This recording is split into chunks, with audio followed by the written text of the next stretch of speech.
Welcome to Tenor Tech, where I solve the problems you didn't even know you had. You begin by checking compatibility. Make sure your iPhone supports multiple eSIMs or one eSIM plus a physical SIM. Once confirmed, get the carrier QR code or activation code. Keep it visible. Now open Settings, tap Cellular, and select Add Cellular Plan.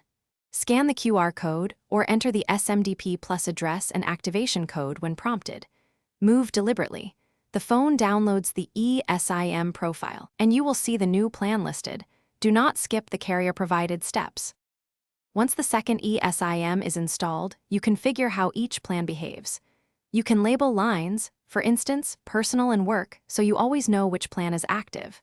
Next, choose your default line for voice and iMessage. Make sure to set cellular data to the plan you intend to use for internet. Also, check data roaming per line to avoid unexpected fees. These settings determine routing for calls, texts, and data, so be precise. Finally, test both eSIMs by making a call and using mobile data. You can switch data lines instantly in Control Center or in Settings Cellular. Do that to verify coverage. If the new plan doesn't connect, restart the iPhone and toggle airplane mode to force re-registration. Make sure the correct plan is selected for data and that roaming settings match your needs. If problems persist, contact the carrier with your eSIM details. That usually resolves provisioning errors. Thanks for watching. Subscribe to keep your life in tune.